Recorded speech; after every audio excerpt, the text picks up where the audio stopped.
اپنے دین سے پھر جانا۔ حضرات ان 8 لاکھ بچیوں میں ایسا نہیں ہے صرف غریب بچیاں ہیں، ایسا نہیں ہے کہ صرف کمزور لوگوں کی بچیاں ہیں، بلکہ ان 8 لاکھ لوگوں میں امیر کی بھی بچیاں ہیں، جو اپنے آپ کو تقویٰ اور طہارت کے پابند کہتے ہیں، ان کی بھی بچیاں ہیں۔ حضرات کہ آپ نے غور نہیں کیا، قرآن پاک کا مطالعہ کیجئے، ہم نے ان کو بتایا نہیں کہ ان کی ایمان کی اہمیت کیا ہے، ہم نے ان کو سمجھایا نہیں کہ ایمان کتنا بلند درجہ رکھتا ہے۔ آؤ قرآن پاک کا مطالعہ کرو، قرآن پاک کا 3 پارہ کھولو، آخری آیت پڑھو تو آپ کو پتہ چلے گا ایمان کی اہمیت کیا ہے۔ اللہ ارشاد فرماتا ہے ان الذین کفروا وماتوا وهم کفار فلن يقبل من احدهم ملء الارض ذهبا ولو افتدى به۔ میدان محشر میں ایک کافر کو لایا جائے گا، اس کو جہنم میں داخل کرنے سے پہلے اس سے کہا جائے گا یہ بتا تجھے جہنم میں داخل نہیں کیا جائے گا تو اس کے بدلے فدیے میں کیا دے سکتا ہے؟ فَلَن يُقْبَلَ مِنْ أَحَدِهِم مِّلْءُ الْأَرْضِ ذَهَبًا، وہ کہے گا پوری کائنات، پوری روئے زمین کے مقدار میں سونا دے دوں مجھے جہنم سے بچا۔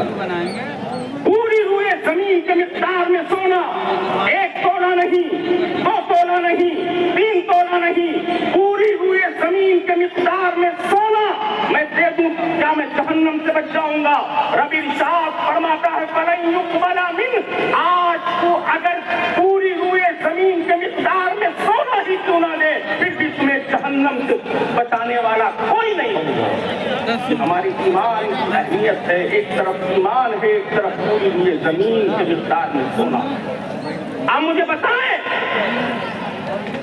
کہ ہماری وہ بچیاں جا رہی ہیں، عالم یہ ہے باپ کے سامنے بیٹی موبائل چلاتی ہے، باپ دیکھتا ہے، باپ کے اندر اتنی طاقت نہیں ہے، وہ ماندھی ہو جاتی ہے جب اس کے سامنے اپنے بوائے فرینڈ کے ساتھ وہ بچی چیٹنگ کرتی ہے، ماں دیکھ کر اندھی ہو جاتی ہے، اس کے بعد رونا روتی ہے۔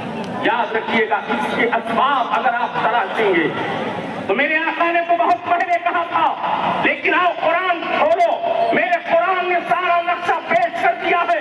قرآن کہتا ہے وَلَا يَزَالُونَ يُقَاتِلُونَكُمْ حَتَّىٰ يَرُدُّوكُمْ عَنْ دِينِكُمْ إِنِ اسْتَطَاعُوا۔ قرآن کہتا ہے کہ جتنی اسلام دشمن طاقتیں ہیں یہ سب تم سے جنگ و جدال کریں گے یہاں تک کہ تم اپنے ایمان سے پھر جاؤ، لیکن یاد رکھو ایسے بھیانک وقت میں تمہیں ایمان سے پھرنا نہیں ہے بلکہ استقامت کا مظاہرہ کر کے اور صحابیات کی تاریخ کو دوہرا دینا ہے۔ اٹھاؤ صحابیات کی تاریخ کو پڑھو، حضرت زبیرہ کا واقعہ پڑھو اور آگے بڑھو، آسیہ کا واقعہ پڑھو اور آگے بڑھو، نشاطہ کا واقعہ پڑھو تو آپ کو پتا چلے گا ان مقدس خواتین نے اپنے ایمان کا سودا نہیں کیا، ساری تکلیفوں کو برداشت کر لیا۔ ماشاءاللہ اس کے اسباب تلاش کرو تو سب سے بڑا سبب والدین کی تعلیم و تربیت کی ہوتا ہے۔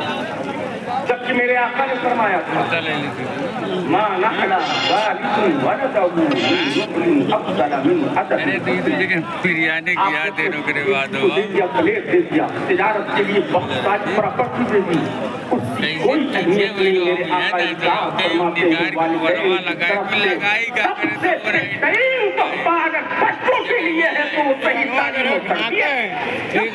آج ہمارے بچوں کی صحیح تعلیم و تربیت نہیں ہوئی، ہم نے ان کو ایمان کی اہمیت بتایا نہیں، ہم نے اپنی بچیوں کو ایمان سمجھایا بھی نہیں، رسول اللہ کی تعریف ان کے سامنے رکھا بھی نہیں، اس لیے آج ہماری بچیاں جا رہی ہیں لیکن والدین اور